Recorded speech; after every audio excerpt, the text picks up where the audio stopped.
Hello everyone. तो आज का हमारा चैप्टर है क्लास 10th का इलेक्ट्रिसिटी, फिजिक्स पार्ट से इसका, और ये लेक्चर नंबर 1 होने वाला है। और बहुत सारे स्कूल्स में इलेक्ट्रिसिटी शुरू होकर आकर उसकी मैग्नेटिक इफेक्ट पढ़ाते हैं, बहुत सारे स्कूल्स में लाइट चैप्टर शुरू कराकर उसमें ह्यूमन आई और कलरफुल वर्ल्ड के बारे में बताते हैं। बट हम यहाँ शुरू करेंगे इलेक्ट्रिसिटी। वर्ड इलेक्ट्रिसिटी खुद अपने आप में बताता है कि यहाँ पर हम इलेक्ट्रॉन के बारे में बात करेंगे, इलेक्ट्रॉन्स के मूवमेंट के बारे में बात करेंगे, फ्लो के बारे में बात करेंगे, उसके रुके होने के बारे में बात करेंगे। इसके लिए सबसे पहले हमें जानना होगा इलेक्ट्रिक चार्ज के बारे में। ओके, इलेक्ट्रिक चार्ज क्या है? किसी भी मैटर की फंडामेंटल प्रॉपर्टी है ये, इंट्रिंसिक प्रॉपर्टी उसी में ही रहने वाली फंडामेंटल इंट्रिंसिक प्रॉपर्टी है, यानी कि मार्कर है तो इसमें चार्जेस ऑलरेडी होंगे ही। ओके, ये इसकी प्रॉपर्टी है। अब होता क्या है, इसी चार्ज की वजह से ही कभी कभी हम देखते हैं कि कुछ ऑब्जेक्ट को इलेक्ट्रिक फील्ड में ले जाने पर वो अट्रैक्शन या रिपल्जन फील करते हैं।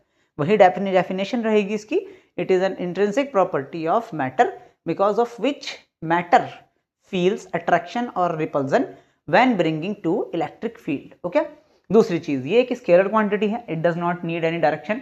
इसका मैग्नीट्यूड देखा जाता है कि इसका मैग्नीट्यूड कितना है। एसआई यूनिट इसकी कूलाम होती है, जो कि एक बड़ी यूनिट होती है, और इसकी सीजीएस यूनिट जो होती है वो होती है स्टेट्स कूलाम। अब ये बड़ी यूनिट है कूलाम, तो इसमें जरूर 3 × 10⁹ स्टेट्स कूलाम मिलेंगे आपको। ओके इसके बारे में चार्जेस दो तरीके के होते हैं। नंबर 1 इज नेगेटिव चार्ज, जिसके बारे में हम इलेक्ट्रॉन के बारे में पढ़ते हैं।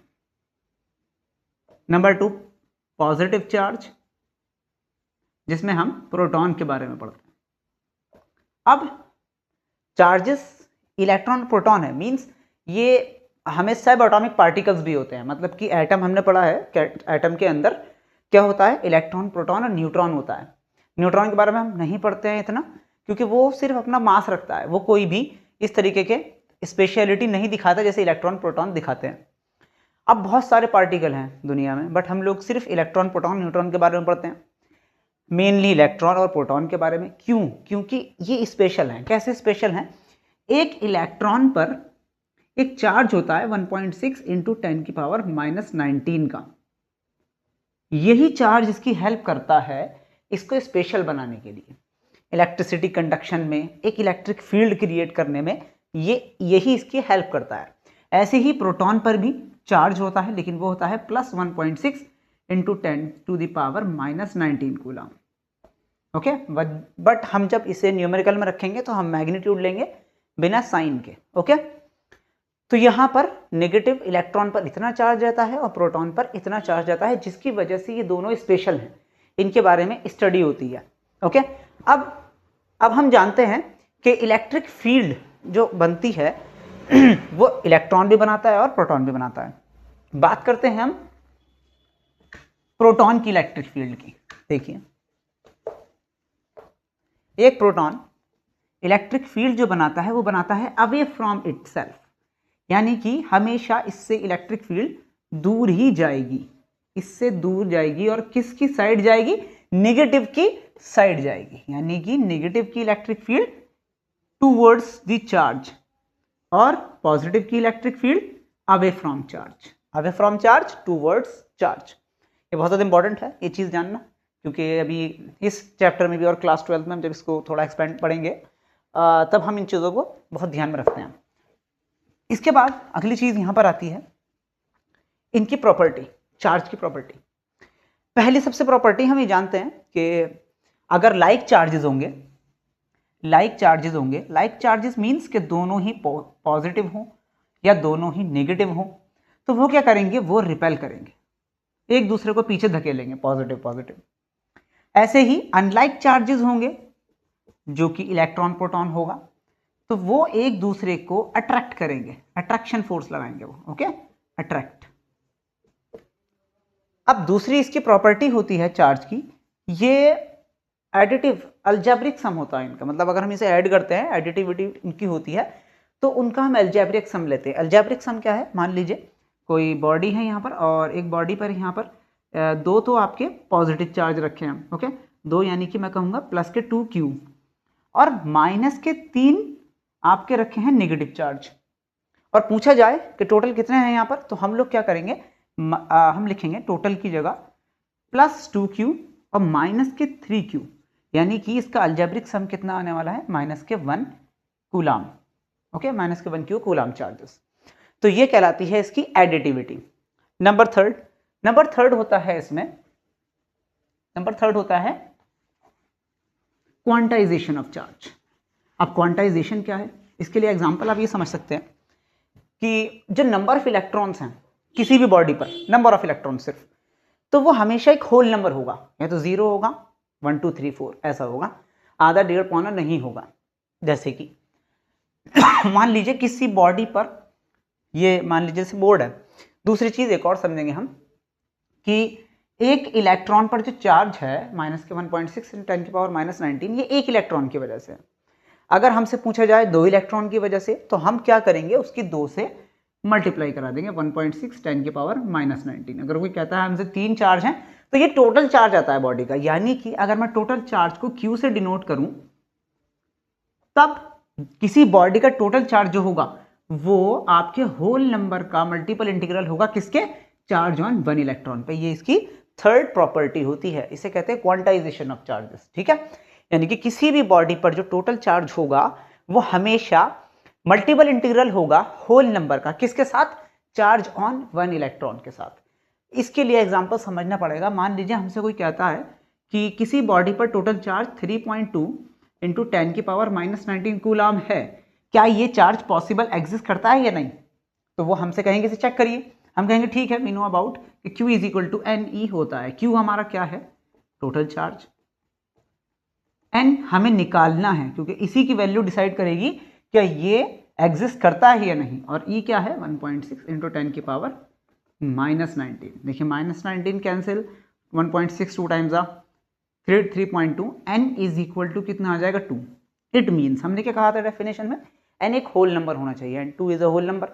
तो हम ये कहेंगे कि 3.2 × 10⁻⁻19 कूलाम चार्ज एग्जिस्ट करता है। ठीक है अब नेक्स्ट, मतलब MCQ इससे ही बन जाता है। कोई भी चार्ज देकर पूछते हैं कि ये चार्ज एग्जिस्ट करता है या नहीं, तो हमें क्या करना पड़ेगा, हमें उसको चार्ज ऑन 1 इलेक्ट्रॉन से डिवाइड करना पड़ेगा। अगर होल नंबर आता है तब वो एग्जिस्ट करता है। अब आता है इलेक्ट्रिक पोटेंशियल, बहुत ज्यादा इंपॉर्टेंट है ये इलेक्ट्रिक पोटेंशियल। पोटेंशियल हम जानते हैं, पोटेंशियल कहीं ना कहीं एनर्जी से हम रिलेट करते हैं पोटेंशियल को। मान लीजिए कि कोई एक बड़ा चार्ज रखा है यहाँ पर, बड़ा चार्ज। ओके, अभी फील्ड हम समझ चुके हैं कि पॉजिटिव चार्ज की अवे फ्रॉम पॉजिटिव चार्ज और नेगेटिव की टूवर्ड्स नेगेटिव चार्ज। बट इस कॉन्सेप्ट को समझने के लिए थोड़ा मैं इसकी फील्ड कुछ इस तरीके से बनाऊंगा, और यहाँ कुछ पॉइंट बना दूंगा A B C। इसकी फील्ड में ये चार्ज है और इसने अपनी ये फील्ड क्रिएट कर रखी है। मान लीजिए इनफाइनाइट कोई जगह है, इनफाइनाइट कोई जगह है जहां पर पोटेंशियल 0 होता है। क्यों होता है, अभी बात करेंगे। हम इनफाइनाइट से कोई छोटा चार्ज लेकर आ रहे हैं, Q एक टेस्ट चार्ज लेकर आ रहा है, और लाकर मैंने इसकी फील्ड में रख दिया इस पॉइंट पर। यानी कि इस चार्ज को मैं यहां से लेकर आया और इस बड़े चार्ज की फील्ड में रख दिया, तब क्या होगा, तब मुझे, और दोनों ही पॉजिटिव चार्ज है यहाँ पर। ओके, ये हम जो अज्यूम करेंगे वो ये करेंगे कि दोनों ही पॉजिटिव चार्ज है। तो जब इसको मैं इसकी फील्ड में लेकर आऊंगा तो इसकी फील्ड इसको रिपेल करेगी, उस फील्ड के अगेंस्ट मुझे कुछ वर्क करना पड़ेगा। ओके, और उसी वर्क डन पर यूनिट चार्ज को मैं कहूंगा electric potential, that is denoted by V। Okay, यानी कि इनफाइनाइट से किसी चार्ज को किसी इलेक्ट्रिक फील्ड में लाने पर जो पर यूनिट चार्ज वर्क डन होता है, that is electric potential. Okay, अब हम जानेंगे कि इसकी यूनिट क्या होती है। यूनिट इसकी होती है वोल्ट। ओके, अब इसके बाद आता है डेफिनेशन क्या बनेगी इसकी, कि वर्क डन पर unit charge to bring it from infinity to any point in the electric field. Okay, इसे नोट कर लीजिएगा यहां पर, वर्क डन पर unit charge to bring it from infinity to any point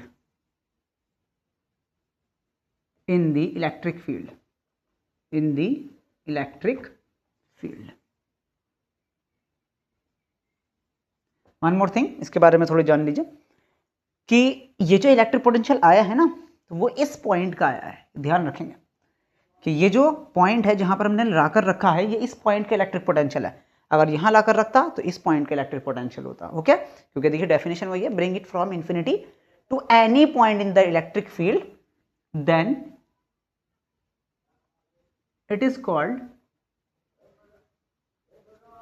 electric potential of that field. Okay, electric potential of that point, of that point. Okay, unit इसकी volt है। अब इसी कॉन्सेप्ट से जुड़कर होता है इलेक्ट्रिक पोटेंशियल डिफरेंस। ओके,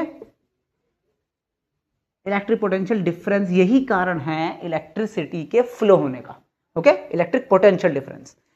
मान लीजिए इसी चार्ज को मैं बी पर लाया, फिर इसी चार्ज को मैं ए पर लाया। अब इसका भी कुछ इसके पॉइंट का इलेक्ट्रिक पोटेंशियल होगा और इसका भी कुछ इलेक्ट्रिक पोटेंशियल होगा। इन दोनों के डिफरेंस को, इन दोनों के पॉइंट के डिफरेंस को, पोटेंशियल के डिफरेंस को हम बोलेंगे इलेक्ट्रिक पोटेंशियल डिफरेंस। ओके, तो यह इसकी डेफिनेशन क्या बनेगी? The difference between the electric potential of two points in the electric field is called electric potential. इसको हम ऐसे भी लिख सकते हैं, VB minus VA is equal to WB upon Q minus WA upon Q। तो क्या बनेगा? WB minus WA upon Q। इसको यही लिखा जाता है WBA अपॉन Q। मीन्स आपका फॉर्मूला वही रहने वाला है, यूनिट वही रहने वाली है, बट थोड़ा सा उसके डेफिनेशन में सुधार होगा। ओके, इलेक्ट्रिक पोटेंशियल में हम लोग इनफाइनाइट से लेकर आते हैं चार्ज को, और इलेक्ट्रिक पोटेंशियल डिफरेंस में एक ही फील्ड में ओके हम दो पॉइंट्स के इलेक्ट्रिक पोटेंशियल को कैलकुलेट करते हैं। Next topic,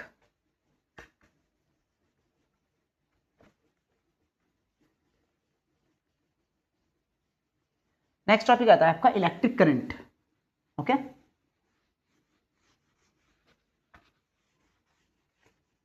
electric current.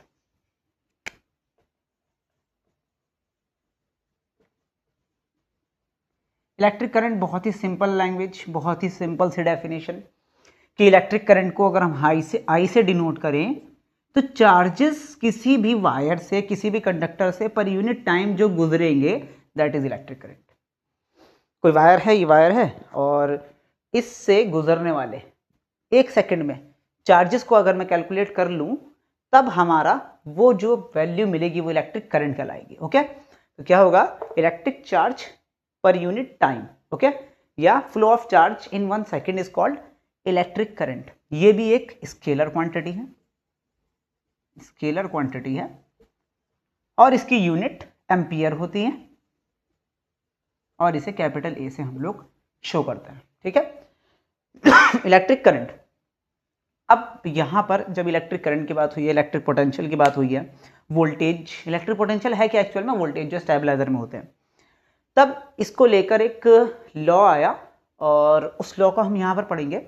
उस लॉ का नाम है, इसकी डेफिनेशन देख लीजिएगा कि number of charges per unit time, okay, या flow of charge in 1 second is called electric current. अब हम बात करेंगे ओम्स लॉ की। ओम्स लॉ मतलब कि आपके क्लास 10th और इलेक्ट्रिसिटी में बहुत ही इंपॉर्टेंट लॉ है ये। ओके, ये एक रिलेशन देता है हमें किस किस के बीच में? इलेक्ट्रिक करंट और पोटेंशियल के बीच में। अब हम जानते हैं कि हमारे घरों में जो स्टेबलाइजर है उसका वोल्टेज अगर हम मैन्युअली बढ़ाते हैं तो करंट बढ़ता है, या ऐसा तो होता नहीं है कि हम करंट बढ़ाते हैं और वोल्टेज बढ़ता है, नहीं, वोल्टेज बढ़ाएंगे देन करंट बढ़ेगा। इट मीन्स ओम ने ये बोला कि जैसे इस स्टेटमेंट को अगर मैं फॉर्मूला में लिखना चाहूँ तो मेरा आई डिपेंड कर रहा है वी पर। वी इलेक्ट्रिक पोटेंशियल, वही हमने पढ़ा, वोल्टेज जिसकी यूनिट है, आई करंट, क्योंकि करंट किस पर डिपेंड कर रहा है? वी पर डायरेक्टली डिपेंड कर रहा है। बट ओम ने थोड़ा सा इसको और क्लैरिफाई किया, इन्होंने बोला at constant temperature, at constant temperature the current flowing in a conductor,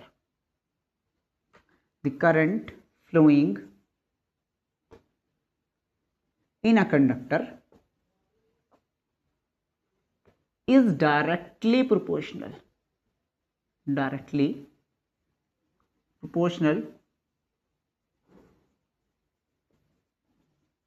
to the voltage applied across the ends of the conductor। ये क्या सेंटेंस है? अक्रॉस द एंड्स के बारे में बात करेंगे, across the ends of the conductor. देखिए, मान लीजिए कि एक वायर है ये, ओके। इस वायर में मैंने क्या किया, एक सेल लगा दिया। तो ये वायर के एंड्स पे तो लगाया है, तो ये जो एक सेल लगाया है, एक प्लस होगा इसका टर्मिनल, एक माइनस होगा, एक नेगेटिव होगा। तो यही तो एंड्स है, मतलब ये वायर का एंड, ये वायर का एंड वही है, across the ends of the conductor. मतलब हमने जो वोल्टेज यहाँ पर लगाया है, ठीक है, वो उस पर डिपेंड करेगा करंट हमारा। यानी कि अगर मैं टेम्परेचर को कांस्टेंट रखूँ, इसके टेम्परेचर ना बढ़े, इस चीज़ को मैं देखता रहूँ, तो मेरा जो करंट है जो फ्लो कर रहा है हमारे घर में भी या बैटरीज से कहीं पर भी, वो वोल्टेज पे अप्लाई डिपेंड करेगा। वोल्टेज बढ़ाऊंगा करंट बढ़ेगा, बट कितना गुना बढ़ेगा? कभी भी यहाँ प्रोपोर्शनल साइन होता है, इट मीन्स कि ये इस पर डिपेंड कर रहा है, ये बढ़ेगा तो ये भी बढ़ेगा, ये घटेगा तो ये भी घटेगा, बट कितने टाइम्स बढ़ेगा और कितने टाइम्स घटेगा ये हमें कांस्टेंट बताता है। अब यहाँ पर एक नया कांस्टेंट आता है जिसे बोलते हैं हम लोग रेजिस्टेंस ऑफ द वायर, और इसको ऐसे लिखा जाता है V = IR। और इसको ये भी कहा जाता है कि V और I का रेशियो हमेशा एक कांस्टेंट होता है, और वो क्या होता है, उस कंडक्टर का रेजिस्टेंस। मतलब कि मैं क्या करूं, ये वायर ले लूं मैं, इसमें वोल्टेज करंट अप्लाई करूं, और मैं वोल्टेज बढ़ाऊं तो करंट बढ़ने लगेगा, मैं उसकी रीडिंग नोट कर लूंगा। फिर से मैं वोल्टेज बढ़ाऊंगा, नया करंट मिलेगा, उसे नोट कर लूंगा, और मैं दोनों का रेशियो लूंगा, तब मेरे पास कुछ x वैल्यू आएगी। फिर से मैं रीडिंग लूंगा, वोल्टेज बढ़ाकर करंट देखूंगा, फिर से मैं उनकी डिवाइड करूंगा, मुझे फिर से x मिलने वाला है, and that will be the resistance of the conductor. R क्या है यहाँ पर? R है resistance of the conductor, where R is the resistance of the conductor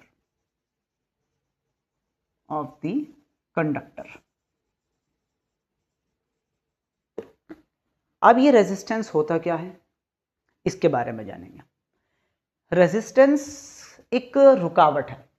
जैसे हम जा रहे हैं सड़क पर और हमें मिल गया एक ब्रेकर, तो हमारी स्पीड बाइक की कम हो जाएगी इसके पास आते ही। हम कुछ छोड़ के नहीं आने वाले यहाँ पर, यहाँ बस आते ही हमारी स्पीड कम हो जाएगी और फिर से हम अपनी बाइक को तेज कर लेंगे। तो ये रुकावट ही क्या कहलाएगा? रेजिस्टेंस। जब करंट किसी भी कंडक्टर में चलता है तब उसे एक रुकावट फेस करनी पड़ती है, ओके, एक अपोज फेस करना पड़ता है, उसी अपोज का नाम कर दिया गया है रेजिस्टेंस, ओके। अब इसके डेफिनेशन देखते हैं। दी अपोजिशन या द अपोजिट फोर्स तो नहीं बोलेंगे, खैर, जो अपोजिशन मिल रहा है हमें करंट के रास्ते में, ओके, उसे हम रेजिस्टेंस बोलते हैं। अब रेजिस्टेंस आता कहां से है? ठीक है, आता कहां से रेजिस्टेंस? मान लीजिए ये वायर है और इसमें इलेक्ट्रॉन्स भी हैं, प्रोटॉन्स भी हैं, न्यूट्रॉन्स भी हैं, इसके कुछ अपने पार्टिकल्स भी हैं, कुछ और भी यहाँ पर फैक्टर्स हैं, वो फैक्टर की बात करेंगे हम। बट अंदर जो भी पार्टिकल्स हैं, इसके सबएटॉमिक पार्टिकल्स हैं और इसके खुद के अपने पार्टिकल्स हैं, उनसे जब करंट टकराता है, करंट मीन्स इलेक्ट्रॉन टकराता है। इलेक्ट्रॉन कैसे टकराएगा अभी ज़रा बात करेंगे पहले उसकी, उसके बाद और रेजिस्टेंस अच्छे से समझ में आएगा। मान लीजिए ये एक वायर है और इसमें एक रेजिस्टेंस भी है, वायर में ही रेजिस्टेंस है, रुकावट है यहाँ पर, और यहाँ मैंने एक बल्ब लगा रखा है। स्विच भी देख लेते हैं, ये एक स्विच है यहाँ पर, और स्विच अभी ऑन है, यानी कि करंट फ्लो कर रहा है। करंट फ्लो करेगा इस डायरेक्शन में, ओके, ये डायरेक्शन ले लेते हैं तो हमारे लिए थोड़ा इजी रहेगा।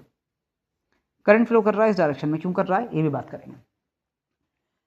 ये देखिए हमेशा क्या है, ये वायर है, ये कंडक्टर वायर है, यानी कि ये मेटल का वायर है। मेटल वायर में हमारे पास फ्री इलेक्ट्रॉन्स होते हैं।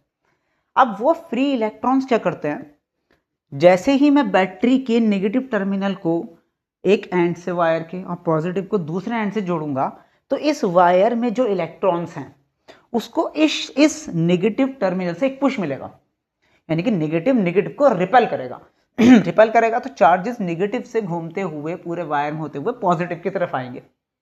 बट करंट की डायरेक्शन जो होगी वो पॉजिटिव टू नेगेटिव होगी। वाई?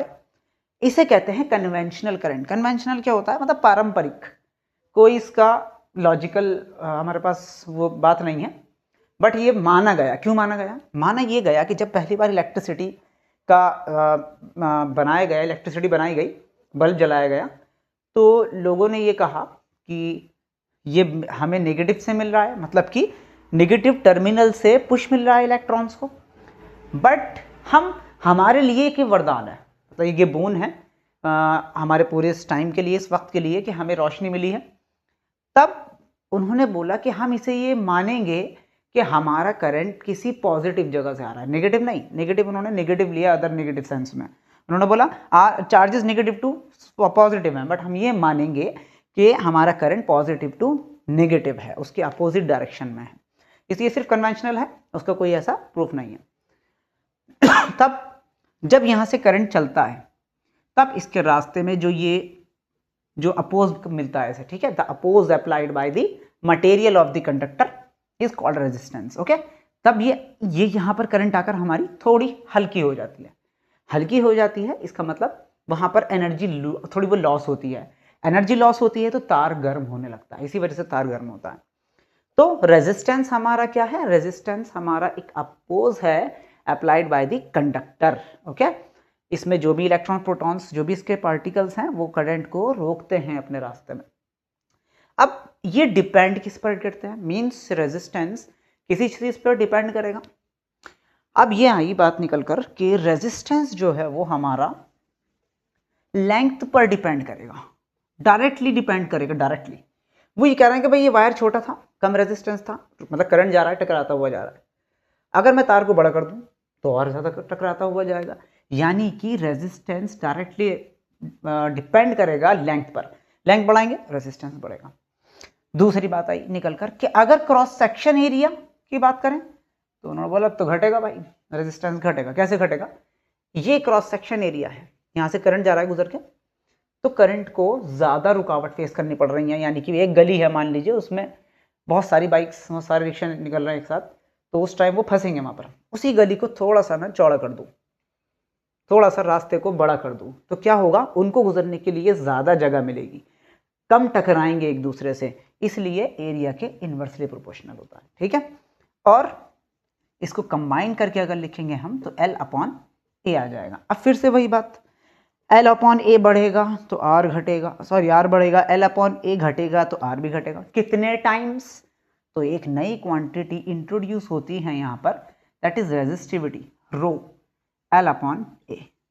ये हमारा रिलेशन है रेजिस्टेंस का लेंथ, एरिया और रेजिस्टिविटी के साथ। अब ये नई टर्म रेजिस्टिविटी ये कहाँ से आई? एक चीज़ और, रेजिस्टेंस टेम्परेचर पे भी डिपेंड करता है, बट इसका जो रिलेशन है वो क्लास 12 में पढ़ेंगे हम लोग। रेजिस्टेंस एक्चुअल में डिपेंड करता है टेम्परेचर पर, और टेम्परेचर बढ़ाने पर रेजिस्टेंस भी बढ़ता है। ठीक है, तब हम देखेंगे अब इसके बारे में कि रेजिस्टिविटी क्या है। ये स्क्रीनशॉट ले लीजिएगा इसका और आगे देखते हैं। रेजिस्टिविटी, जैसे कि रेजिस्टेंस कंडक्टर की लेंथ को बढ़ाने पर बढ़ रहा है, एरिया को बढ़ाने पर घट रहा है, बट रेजिस्टिविटी ऐसी नहीं होती। रेजिस्टिविटी फिक्स है, मींस भाई मेरा तू एक टुकड़ा ले ले इतना बड़ा टुकड़ा ले ले, मेरा क्रॉस सेक्शन एरिया इतना कर ले या क्रॉस सेक्शन एरिया इतना कर ले, मेरी वैल्यू फिक्स है।